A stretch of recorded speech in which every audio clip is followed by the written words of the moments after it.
CPI జాతీయ కార్యవర్గ సభ్యురాలు పార్టీ జిల్లా ఇన్ఛార్జి అక్కినేని వనజ తెలిపారు.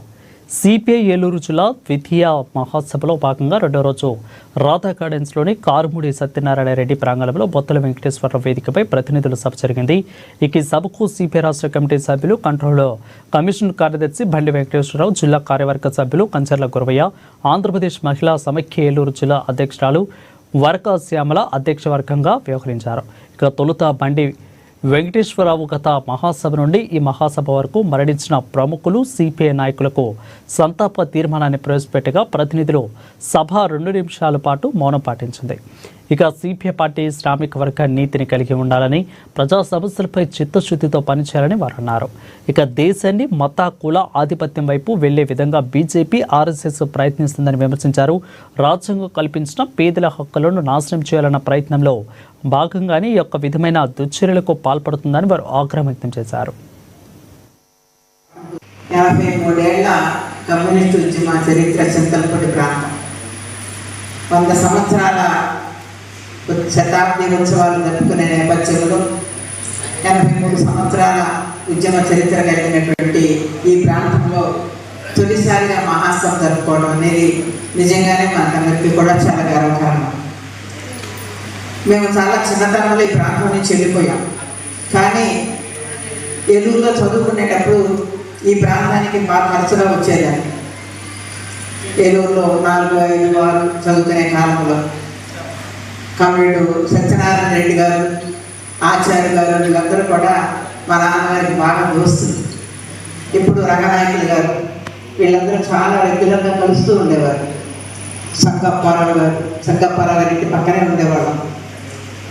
ఏలూరులో ఉన్నటువంటి ఆ చిన్నతనంలో నేను విశాఖ ఉక్కు ఉద్యమం జరుగుతున్న కాలంలో నేను ఆ ఉద్యమంలో వాళ్ళతో పాటుగా వర్మగారు, మనోహరం గారితో పాటుగా వాళ్ళ పక్కన కూర్చొని నిరాహారదీక్ష చేసేదాన్ని. 4, 5 చదువుతూ ఉండేదాన్ని. ఆనాటి నుంచి ఈ ప్రాంతంలో ఉన్న నాయకులతో, వాళ్ళ పిల్లలతో కూడా, రంగనాయకులు గారి పిల్లలైతే ఇప్పటికీ నాకు చాలా ఆత్మీయంగా ఉంటారు. 53 ఏళ్ల కమ్యూనిస్టు. ప్రధానంగా పశ్చిమ గోదావరి జిల్లా చింతలపూడి ప్రాంతం మెట్ట ప్రాంతం అండి.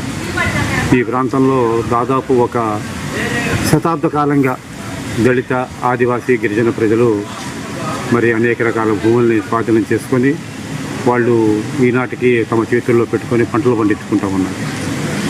ఈ భూములకి దళిత, ఆదివాసీ, గిరిజనులకి మరి పట్టాలు ఇవ్వడానికైతే ప్రభుత్వాలు ముందుకు రావట్లేదు. కానీ అదే తరహా భూముల్లో మరి బలిసినటువంటి అగ్రవర్ణాలకు సంబంధించిన భూస్వాములకి పట్టాలు ఇచ్చి వారిని ఆదుకుంటూ ఉంటారు.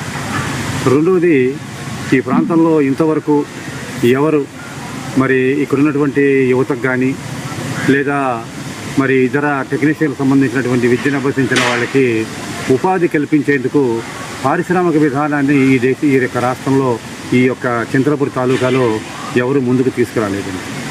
ఎందుకంటే గతంలో ఈ ప్రాంతంలో మరి పేపర్కి సంబంధించినటువంటి ముడిసరుకు ఇక్కడి నుంచి తోలుకెళ్ళేవాళ్ళు.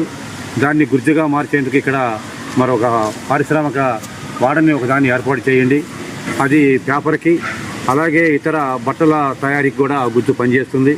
దీన్ని ఇక్కడ మీరు తప్పనిసరిగా నిర్మాణం చేయాలని చెప్పేసి గత శాసనసభ్యులందరికీ కూడా మేము తెలియజేయడం జరిగింది.